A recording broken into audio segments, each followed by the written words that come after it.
B2B avec Groupe Mutuel, l'assureur des entreprises et des indépendants.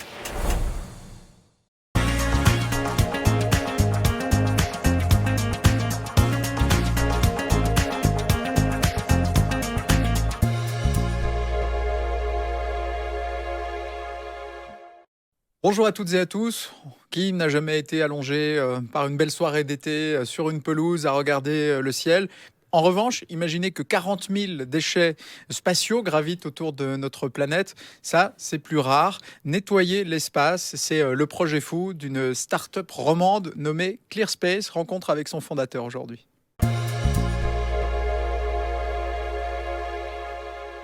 Bonjour Luc Piguet. Bonjour. Bonjour Elliot. Bonjour Vincent. On vous retrouvera tout à l'heure pour aborder plus amplement les déchets dans l'espace. Luc Piguet, nettoyer l'espace, c'est un pari incroyable. 40 000 déchets. C'est quoi ces déchets? Alors il y a une bonne partie de ces déchets. Alors tout d'abord, c'est des corps de fusée ou des satellites en panne qui sont arrivés. Soit il y en a certains qui sont arrivés en bout de vie, mais il y a un nombre assez important de satellites qui sont tombés en panne. Donc les pièces entières, c'est à peu près 5000. Il y en a à peu près 5000 corps de fusée et satellites entiers en panne. Puis après, c'est beaucoup de fragments qui sont causés par des explosions, des collisions, soit de corps de fusée, soit de satellites. Il y a un certain nombre d'objets d'astronautes que les astronautes ont perdus durant leur mission. Et après, il y a ce qu'on appelle des Mission-Related Objects, qui sont des morceaux de corps de fusée qui sont laissés en orbite durant les missions, simplement parce qu'on n'arrive pas à les redescendre. Quel est le risque avec ces déchets en termes de pollution ou technique? Alors, pour qu'un objet reste en orbite, il doit voler très vite. En fait, la vitesse de l'objet en orbite doit être suffisante pour compenser l'attraction terrestre. Ça veut dire qu'un objet qui se trouve en orbite vole à peu près 28 000 km/h. Ça veut dire qu'il parcourt 7 km chaque seconde.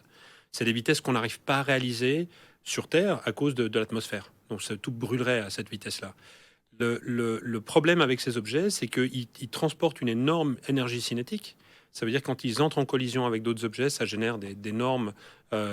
tout d'abord, ça dégage d'énormes énergies, et ça génère des énormes champs de débris qui, chacun de ces débris, même des tout petits, sont tout aussi dangereux, parce qu'ils circulent aussi à 28 000 km/h. Pour donner un référentiel, un objet de la taille d'une bille qui entre en collision à cette vitesse-là génère la même énergie qu'une grenade à main en explosion.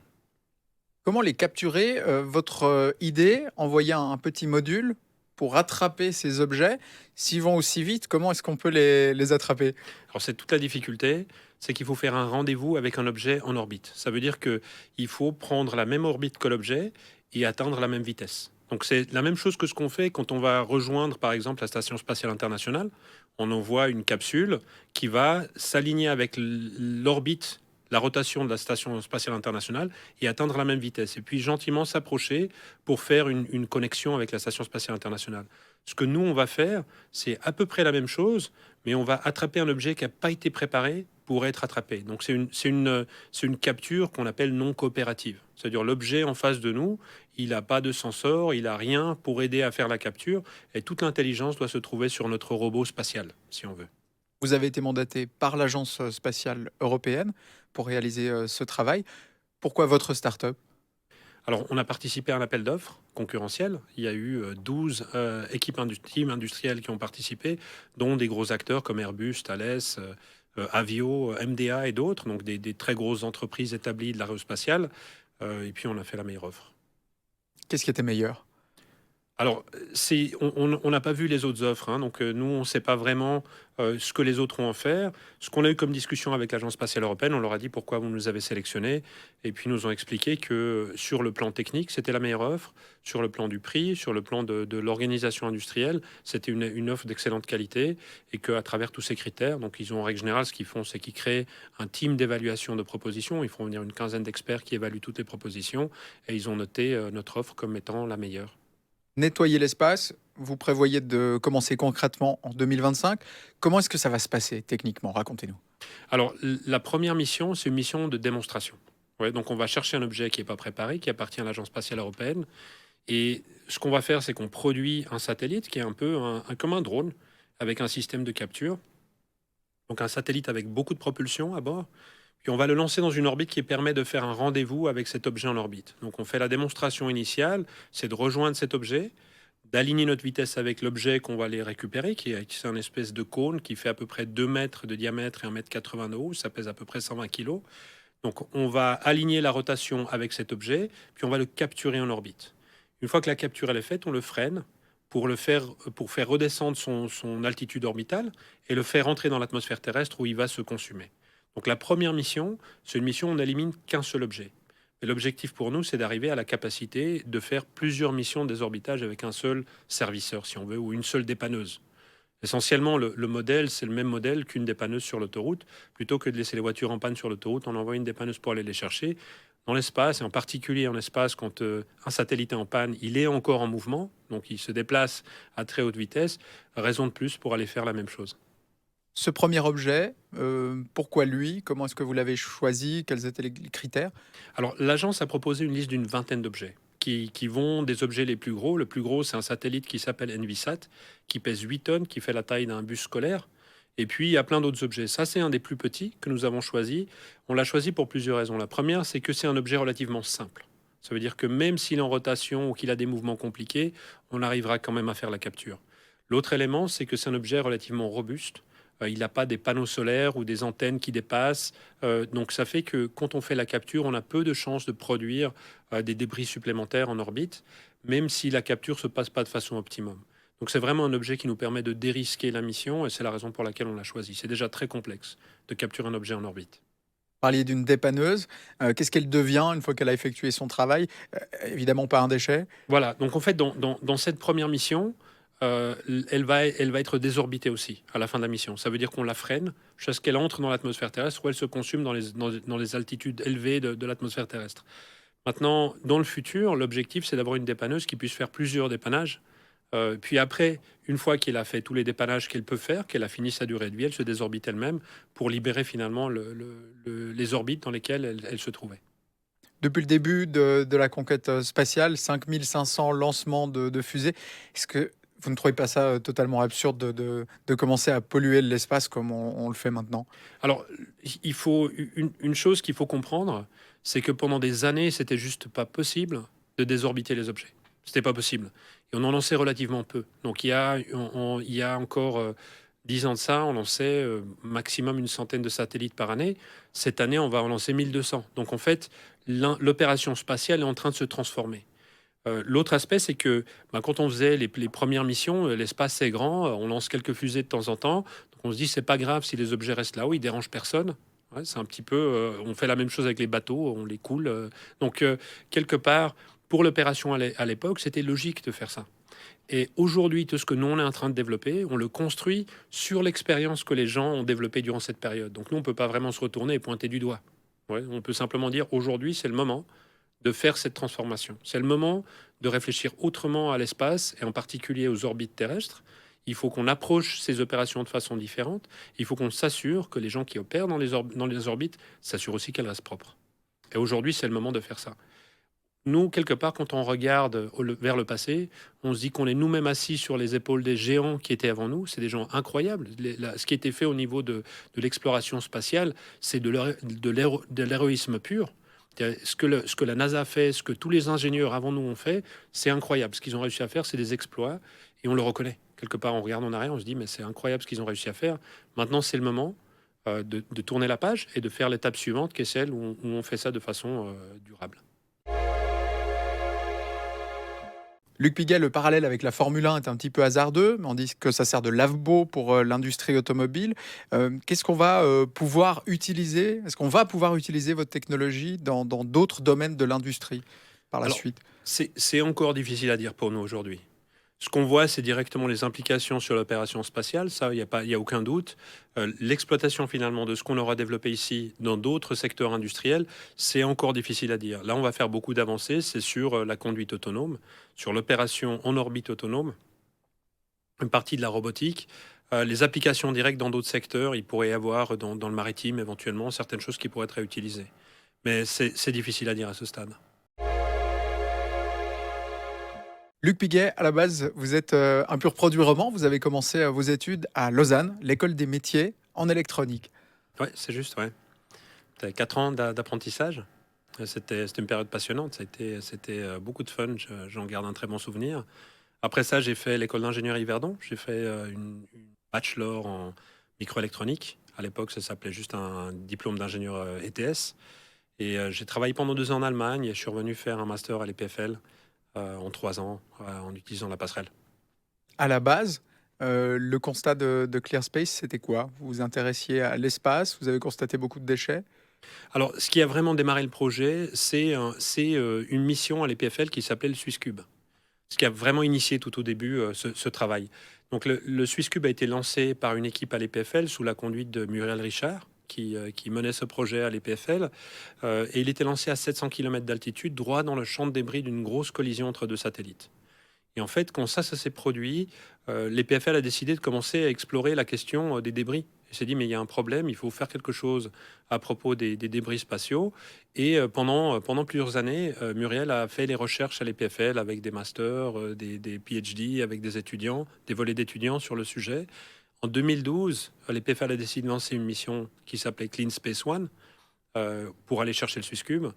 Et moi j'ai rencontré Muriel en 2017. À l'époque, je revenais d'expatriation. Je travaillais pour une entreprise romande aussi qui s'appelle SICPA. Et j'ai rencontré Muriel. Pour moi, l'industrie spatiale était super intéressante, principalement parce que je voyais, tout d'abord, c'est une industrie passionnante, mais aussi je voyais que c'est une industrie qui passait à travers une phase de transformation fondamentale, un peu comme la micro-informatique dans les années 80. Et quand j'ai rencontré Muriel, elle m'a montré l'évolution des débris en orbite qui suit une exponentielle. Et ça m'a paru très intéressant. Donc on s'est mis à travailler ensemble sur le sujet. On a décidé de créer ClearSpace ensemble. Aujourd'hui, au départ, hein, l'espace, c'était quand même pour se prouver qu'on est capable d'y aller, qu'on est capable d'y envoyer des engins, comme on fait aujourd'hui sur Mars. Aujourd'hui, on en a besoin. Pourquoi? En quoi est-il indispensable l'espace en termes de technologie que l'on peut y envoyer? Alors on utilise tous l'espace tous les jours. On utilise l'espace nombre de fois tous les jours. Donc si on prend l'application la plus simple, la plus évidente, c'est le GPS. Donc sur tous les téléphones mobiles, le GPS il est actif tout le temps. Le GPS n'est pas seulement utilisé pour pouvoir trouver le chemin pour aller au travail ou pour aller à un rendez-vous quelque part. C'est aussi toutes les chaînes logistiques qu'utilisent le GPS. Donc les bateaux, le transport maritime, pour pouvoir optimiser les chaînes logistiques. Sans GPS, on ne pourrait pas opérer comme on opère. Notre économie ne fonctionnerait pas. Ça synchronise aussi tous les serveurs sur Internet. Une grande partie des serveurs sont synchronisés à travers le GPS. Après, il y a toute l'observation terrestre. On utilise chaque fois que vous ouvrez Google Maps. Tout ça, c'est basé sur des infrastructures spatiales. La météo, le transport d'Internet. En réalité, on devient de plus en plus dépendant de l'infrastructure spatiale. Aujourd'hui, en fait, on ne saurait plus vivre sans elle. Et demain, encore moins. Parce que ce qu'on voit maintenant, les tendances avec des constellations comme la Starlink d'Elon Musk, hein, de SpaceX. Demain, c'est certain que Internet va être transporté à travers l'espace. C'est moins cher que des réseaux fibre optique sur toute la planète. Quelle est la durée de vie d'un satellite? Alors, ça dépend. En géostationnaire, donc dans les orbites les plus lointaines, en moyenne, un satellite, c'est une quinzaine d'années de durée de vie. Dans les orbites basses, la tendance, c'est vers des satellites qui ont des durées de vie beaucoup plus courtes, plutôt de l'ordre de 5 à 7 ans. Toutes les nouvelles constellations de satellites, c'est typiquement la durée de vie qu'il y a et qui, en principe, normalement, un satellite devrait se désorbiter lui-même à la fin de sa mission. Maintenant, un satellite géostationnaire coûte à peu près 150 à 200 millions en investissement pour produire un satellite. Et là, évidemment, qu'on cherche à le faire durer aussi longtemps que possible. En orbite basse, un satellite coûte de l'ordre d'1 million pour produire un satellite dans une grande constellation. Et à ce moment-là, on peut vivre avec des durées de vie beaucoup plus courtes.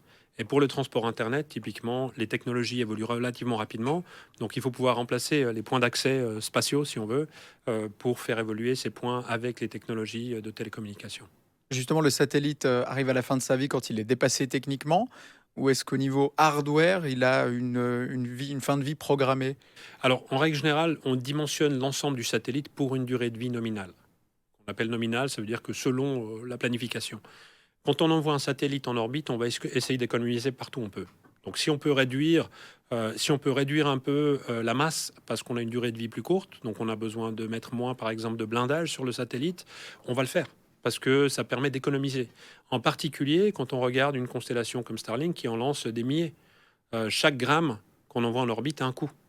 Donc aujourd'hui, on compte ça coûte à peu près 2500 $ par kilo. Donc si on peut économiser par satellite 1 kilo de blindage, on va le faire. Donc quelque part, les satellites sont en règle générale dimensionnés pour une durée de vie active. Donc on choisit au moment de la création du satellite combien de temps va durer ce satellite, devrait durer ce satellite, et on le dimensionne en conséquence. Donc c'est vraiment une fin programmée. Est-ce qu'on ne pourrait pas justement augmenter ou imposer une loi, une règle sur la durée de vie d'un satellite pour éviter qu'il stagne rapidement dans l'espace et qu'il Alors, devienne un déchet? il y a une difficulté avec ça, c'est qu'il y a des taux de panne aussi avec les satellites. Donc, le taux de panne, alors tout d'abord, la quantité principale de taux de panne qui va se produire le plus, ça va être au début de la vie du satellite, mais après, il y a une augmentation dans le temps du nombre de taux de panne qu'il y aura sur une constellation. Donc, le problème, c'est que si on étend la durée de vie de satellite, on prend plus de risques que le satellite tombe en panne avant qu'il puisse être désorbité. Donc, en règle générale, on essaie toujours de trouver un optimum dans la durée de vie d'un satellite en orbite. Comment est-ce qu'on l'implémente? Luc Piguet, comment est-ce qu'on gère l'espace? Sur la planète, on a des frontières, des accords. Comment ça se passe dans le ciel, au-delà de l'atmosphère? Aujourd'hui, c'est le Far West. Aujourd'hui, il n'y a pas de frontières. Il y a un certain nombre de règles internationales qui définissent les responsabilités des États, mais au final, c'est le premier qui occupe un espace qui l'occupe. Donc, beaucoup de constellations de satellites lancent très vite pour essayer d'occuper les orbites dans lesquelles ils se trouvent. Et c'est assez fréquent, par exemple, qu'une mission soit faite que pour occuper un champ de fréquence ou un espace donné dans l'orbite. Donc, ça fait que c'est le premier qui est là, qui occupe. C'est un tout petit peu comme si on a une plage et puis qu'on veut faire des stands de glace. Le premier va se mettre au milieu, puis le suivant qui veut mettre un stand de glace, ben, doit se mettre plus loin pour pouvoir vendre des glaces. Donc, il va choisir un endroit un peu moins optimum pour pouvoir l'occuper. Donc, quelque part en orbite, on est un peu dans la même situation. Aujourd'hui, énormément d'orbites finalement sont occupées par les Américains qui lancent très vite. En particulier Starlink, SpaceX lance extrêmement vite. Ils ont vraiment créé la transformation très tôt. Et la vitesse de lancement qu'ils ont, c'est pour occuper ces orbites le plus tôt possible parce qu'elles ont évidemment beaucoup d'intérêt pour eux. Puis une fois qu'ils sont là, il n'y a personne d'autre qui va pouvoir s'y installer. Mars aussi, les Américains sont arrivés avant les Chinois. Alors Mars, c'est un peu plus lointain. Il faut, c'est-à-dire, pour pouvoir occuper beaucoup d'espace sur Mars, il faut pouvoir apporter beaucoup de kilos sur Mars. Et on se trouve dans un puits de gravité sur la Terre. Ça veut dire que pour apporter 1 kilo en orbite basse, il faut un certain nombre de kilos de propellant, de propégol sur le lanceur. Donc pour l'amener un bout plus loin, il faut un certain nombre de kilos en orbite basse qui se répercute avec beaucoup plus de kilos au sol. Donc plus on va amener de masse sur Mars, plus il faut de capacité de lancement sur Terre. Et ça, c'est un des gros freins pour pouvoir en fait occuper Mars, qui est une planète plus grande que la Terre, avec beaucoup de gens ou de matériel. C'est très difficile à faire aujourd'hui, simplement parce qu'on doit tout prendre depuis la Terre. Si on arrive à créer une base, par exemple, lunaire, et on peut exploiter des ressources lunaires pour de la propulsion depuis la Lune, on pourrait probablement changer cette équation. Et ça, c'est un des exercices que la NASA est en train de faire. On sort un peu de l'idée de Clear Space, Luc Piguet. Mais la vie en dehors de la Terre, à long terme, vous y croyez? Des colonies humaines? Moi, je pense que oui, il y a un énorme frein encore. Et le principal frein qu'il y a, c'est effectivement ce problème de gravité, de sortir du champ gravitationnel de la Terre et de pouvoir aller plus loin et de pouvoir exploiter des ressources. Pour vraiment que ça soit possible, il va falloir qu'on puisse exploiter des ressources spatiales. Ça veut dire de commencer à obtenir de l'eau sur la Lune ou sur des astéroïdes, pour que ça soit vraiment possible. Le prochain défi pour Clear Space? Alors, pour nous, évidemment, c'est de voler la première mission, mais on est déjà en train de travailler sur les missions suivantes. Notre but, c'est pas de faire une mission, mais vraiment de créer un business récurrent, donc de pouvoir opérer des missions de façon régulière. Donc, aujourd'hui, on est déjà en train de travailler sur la mission numéro 2, on est en train de soumettre des offres, discuter avec des opérateurs. Donc, ça, c'est en cours. Donc, pour nous, le prochain challenge, c'est de grandir, tout d'abord, c'est de pouvoir aller au-delà des frontières suisses. On a déjà une entité en Angleterre, mais on prévoit de créer une entité aux États-Unis, de croître et puis de faire plus de missions, oui. Vous travaillez avec l'Agence spatiale européenne, on l'a dit. Est-ce qu'il y a un concurrent à vous sur un autre continent qui fabrique un produit similaire? Alors oui, il y a une entreprise japonaise qui travaille sur des services similaires. Il y a une ou deux entreprises américaines qui travaillent aussi sur ce genre de problématiques. Après, évidemment, il y a les gros acteurs de l'aérospatiale européen, comme Airbus ou Thales, qui ont des programmes internes pour développer des capacités dépanneuses en orbite. Donc, il y a plusieurs projets qui sont parallèles, on n'est pas les seuls. On a quelque part un avantage par le fait qu'on est une start-up, donc on est beaucoup plus agile que des gros acteurs. Puis on a pu assembler une équipe très compétente qui nous a permis d'ailleurs de gagner l'appel d'offres avec l'ESA aujourd'hui. Si on a bien compris, le fait de travailler avec une grande agence, ça permet de bénéficier de son infrastructure pour le lancement de votre technologie notamment? Alors, ça nous donne tout un tas de bénéfices. Le premier, évidemment, c'est que ça couvre une grande partie de nos coûts d'ingénierie non récurrents. C'est-à-dire cette mission couvre pour 80% de nos coûts d'ingénierie non récurrents. Les autres bénéfices, évidemment, c'est l'agence est une très grande organisation avec énormément d'ingénieurs très compétents, avec une énorme expérience spatiale et le support qu'ils nous donne est fantastique. On peut s'asseoir ensemble, par exemple avec l'équipe qui gère l'ATV, qui est le véhicule autonome qui va refueler la Station spatiale internationale pour discuter de comment est-ce qu'on fait le rendez-vous et le docking en orbite. Donc on peut s'asseoir avec une équipe comme ça et débattre durant une journée de comment est-ce que nous on adresse les problèmes, comment eux ils l'ont adressé, l'expérience qu'ils ont eue, qu'est-ce qu'ils ont vécu, où étaient les problèmes et comment ils les ont résolus. Pour nous, c'est une richesse énorme de pouvoir travailler avec une agence comme l'ESA. Luc Piguet, qui est responsable de ces déchets qui se trouvent dans l'espace? Alors, ce que définit le cadre légal international, c'est que c'est les États lanceurs qui sont responsables. Donc les États lanceurs, c'est soit l'État qui a autorisé le lancement du satellite ou de l'objet, l'État qui a procuré le lancement. Donc ça peut être dans le cas d'un lancement comme le SwissCube, c'est la Suisse, ou l'État qui a exécuté le lancement. Ça veut dire, si par exemple c'était lancé depuis l'Inde, le SwissCube a été lancé par un PSLV indien, donc ça serait l'État indien. Donc il peut y avoir plusieurs États qui sont responsables finalement de ces objets. L'autre chose que définit le cadre légal international, c'est qu'il y a une différence entre les dégâts causés au sol ou les dégâts causés en orbite. Au sol, les responsabilités sont immédiates et complètes. Ça veut dire, si je lance une fusée depuis Payerne et puis qu'elle tombe en Allemagne, c'est la Confédération suisse qui est responsable. Ouais. Alors, elle va se retourner évidemment vers l'opérateur qui a lancé ça, mais si l'opérateur fait faillite, quelqu'un va devoir payer la note et ce sera la Confédération dans ce cas-là. Si par contre je génère des débris en orbite ou je crée une collision en orbite, il faut que le plaignant démontre la faute. Il faut qu'il démontre le fait que moi, j'ai commis une faute. Et ça, c'est tout le problème qu'il y a aujourd'hui en orbite. Imaginons que moi, je suis un opérateur d'une constellation, on va l'appeler Piguet Télécommunications aux États-Unis, et qu'il y a un opérateur anglais qui a reçu son autorisation de lancement, qui lance 2000 satellites en Angleterre et qui laisse une vingtaine, trentaine ou une quarantaine de ces satellites en panne en orbite. Et un de ces satellites entre en collision avec un de mes satellites à moi, génère un champ de débris dans mes orbites opérationnelles, me fait perdre de l'argent. Si je me retourne, je peux me retourner contre l'État anglais ou contre l'opérateur. Si je me retourne contre l'État anglais, il va faire quoi? Il va prendre la loi anglaise, il va dire non, c'est l'opérateur qui est responsable, il va amener l'opérateur au tribunal. L'opérateur va venir avec une pile comme ça haute de justification pourquoi il n'a pas commis d'erreur. Il viendra et dira mais mon satellite, je l'ai acheté d'un producteur de satellites très connu qui sait faire des très bons satellites. Ils en font depuis une cinquantaine d'années. Et puis tout est redondant. Après, j'ai lancé avec un lanceur qui est très responsable. On a une équipe d'opération qui est géniale. On a tout monitoré, tout tracé. On a contrôlé chaque vis. On a fait toutes les vérifications qui se font d'usage. On a tout documenté. Quand le satellite est tombé en panne, on a mis une équipe qui a travaillé pendant 6 mois pour essayer de le récupérer. Ils n'ont pas pu. C'est les meilleurs ingénieurs qu'il y a au monde.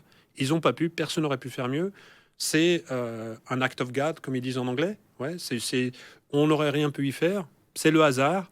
Nous, on était responsables. Si on prend un corollaire, par exemple, sur l'autoroute, j'achète une Mercedes qui est très fiable. Elle tombe en panne sur la voie de dépassement. Ça tombe bien, je suis ingénieur en automotive, donc j'essaie de la réparer pendant 2 heures, je vois que j'arrive pas, alors je la laisse sur l'autoroute et je vais acheter une autre voiture et je continue à rouler, j'ai commis une faute grave. Pourquoi? Je l'ai laissée sur l'autoroute. Parce que j'aurais pu appeler une dépanneuse, j'aurais pu payer pour une dépanneuse, qui aurait pu venir la chercher et la sortir de l'autoroute. Donc c'est moi qui suis responsable. En orbite, c'est pas le cas, parce qu'il n'y a pas de dépanneuse. La voiture est assurée. Qu'en est-il du matériel spatial? Vous parliez de plusieurs centaines de millions, pour dizaines de millions en tout cas pour un satellite. Qui assure ce matériel? Alors, il y a un certain nombre d'assureurs dans le monde spatial. Un d'entre eux était la Suisse Re, maintenant ils se sont retirés. Mais il y a Munich Re, il y a AXA, il y a toute une série d'assureurs qui sont actifs dans le secteur spatial. Maintenant, les assurances sur les satellites sont très variables. Les assurances pour les lancements sont communes, parce qu'en règle générale, les États lanceurs les exigent, parce qu'ils ne veulent pas payer toute la note parce que ça arrive qu'une fusée explose ou qu'elle retombe au sol. Donc, ils ne veulent pas payer toute la note. Donc, c'est exigé d'avoir une assurance. Dans la plupart des pays, ils demandent 60 millions couverts en assurance pour un cas de problème sur le lancement. En orbite, c'est beaucoup plus rare, c'est beaucoup plus variable. Donc, par exemple, pour les satellites géostationnaires, ils sont souvent assurés parce que souvent une partie de leur financement est fait par des banques qui exigent une assurance. Pour les opérations en orbite basse, c'est rarement le cas. La plupart des opérateurs prennent le risque plutôt que d'assurer leur satellite. Vous disiez tout à l'heure, il n'y a pas de loi spatiale en Suisse. Pourquoi? Parce qu'on ne lance rien? Bah, c'est-à-dire que pendant longtemps, la Suisse est vraiment concentrée plutôt sur des sous-systèmes et des composants. Aujourd'hui, c'est quelque chose qui est en train de changer. C'est le moment aujourd'hui d'implémenter une loi spatiale en Suisse. On pense que c'est absolument nécessaire. Et en particulier, la Suisse a une carte à jouer dans l'aérospatiale. Au-delà de produire des bons composants ou des bons sous-systèmes, la Suisse peut mener des missions spatiales. C'est une chose dans laquelle on croit depuis le début et qu'on démontre maintenant avec cette mission. On n'est pas les seuls. Astrocast font la même chose. Donc je pense, j'espère qu'il y aura plus d'entreprises comme nous qui vont mener des missions spatiales ou opérer, pourquoi pas, des constellations depuis la Suisse dans le futur. On s'entend bien mener une mission spatiale suisse, ça ne veut pas dire le lancement depuis la Suisse, forcément. Non, non. Aujourd'hui, on n'a pas de capacité de lancement en Suisse. En Suisse, les capacités de lancement, c'est quelque chose. Alors, la Suisse participe activement aux capacités de lancement européennes. RUAG en particulier et APCO Technologies qui se trouve à Aigle travaillent sur Ariane 6, font les coiffes ou certaines parties du lanceur. Donc on est actif dans les capacités européennes de lancement, mais on n'a pas notre propre capacité de lancement aujourd'hui.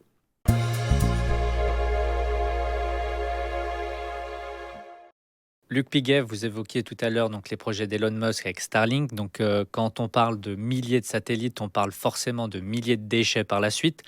Donc, vous, en tant que nettoyeur, si on vulgarise la chose, en tant que nettoyeur de l'espace, vous en pensez quoi de ces multiples lancements de... Alors, de lancer des grandes constellations, c'est inévitable aujourd'hui. C'est quelque chose qui va se produire. Ça se produit d'ailleurs déjà. Mais ça va se produire de toute façon. Et la raison pourquoi ça se produit, c'est parce qu'il y a eu une transformation énorme au niveau de l'industrie spatiale. Et la première transformation qu'il y a eu dans les dernières années, c'est qu'on est passé d'un coût d'à peu près 100 000 $ par kilo pour atteindre l'orbite basse à peu près 2 500 $ par kilo. Donc, on a divisé les coûts de lancement par à peu près 20 ou plus. Ouais.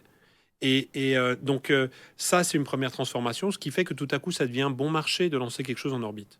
La deuxième chose qui s'est produite, c'est que on peut aujourd'hui mettre dans un satellite de la taille d'un four micro-ondes, ce qui avant il fallait une Mini Cooper. Donc il fallait des satellites beaucoup plus gros pour pouvoir donner les mêmes performances. Donc la miniaturisation plus le coût d'accès en orbite ont chuté. Maintenant pour une constellation comme Starlink, nous on estime que le coût d'investissement total c'est à peu près de 6 milliards pour une constellation comme Starlink. Si on prend comme comparaison la couverture nationale de 4G de Swisscom. Swisscom a dû installer 8000 base station transceivers pour la 4G, à peu près, à 150 000 francs par antenne. Ça fait près de 2 milliards d'investissements juste pour la Suisse. Donc en fait, ça coûte beaucoup moins cher de créer des infrastructures spatiales que de transporter Internet sur Terre. Et dans les projets similaires à Starlink, on est déjà dans l'après, avec des solutions de nettoyage comme ClearSpace, où c'est des processus qui sont pensés à l'avance et qui sont intégrés à ces projets. Alors, il y a plusieurs façons finalement d'adresser le problème. Le premier, c'est de lancer très bas. Ouais, parce que quand on se trouve bas, on va être happé par l'atmosphère terrestre plus tôt. Donc, par exemple, les satellites de Starlink, ils sont très bas. Ils sont à 500 km, où en 5 ans à peu près, un satellite en panne va rentrer dans l'atmosphère terrestre. Donc, ça réduit le temps de risque en orbite. Ils sont malgré tout en dessus de la Station spatiale internationale. Donc, ils doivent traverser, un satellite en panne va traverser les orbites de la Station spatiale internationale de façon régulière pendant la période de descente. Les satellites qui sont lancés en dessus de 600 km, il reste des centaines d'années. En dessus de 1000 km, il reste plus d'un millier d'années en orbite si un satellite tombe en panne. La plupart de ces opérateurs installent déjà des interfaces de capture sur leurs satellites qui permettent en fait à une dépanneuse d'aller capturer une partie du satellite et de le désorbiter. Donc ils prévoient déjà ce genre de service pour les opérations futures.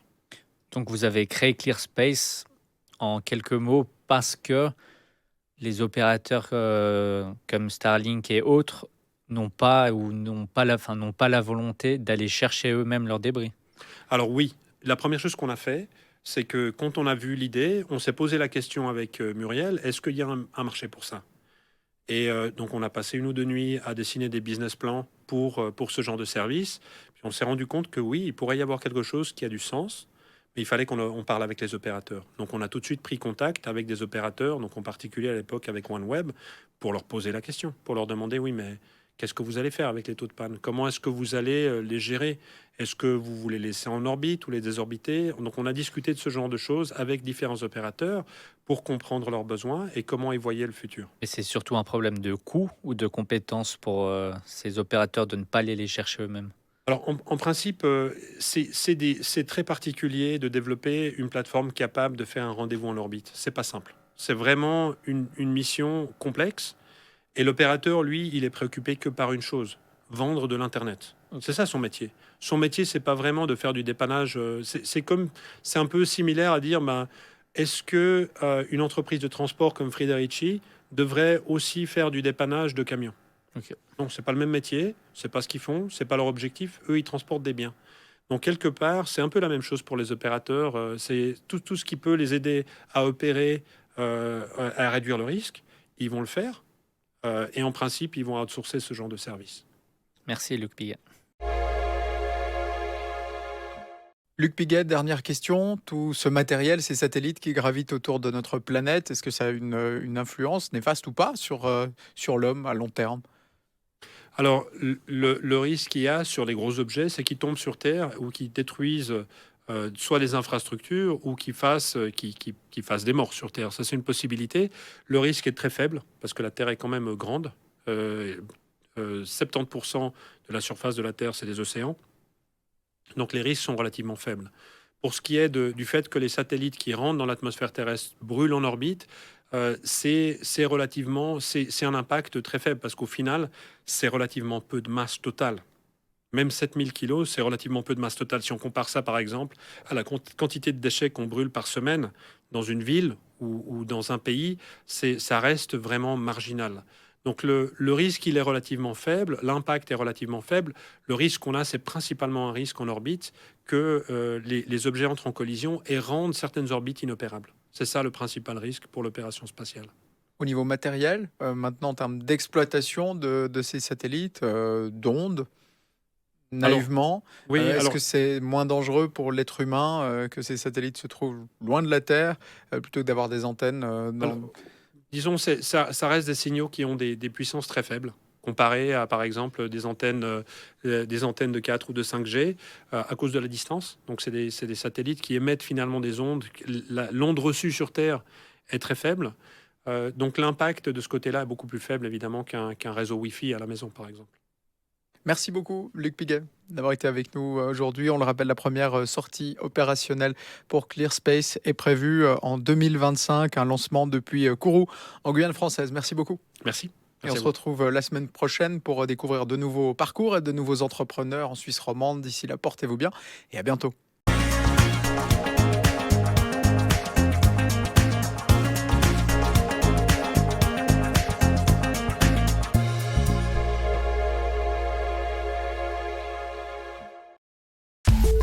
B2B avec Groupe Mutuel, l'assureur des entreprises et des indépendants.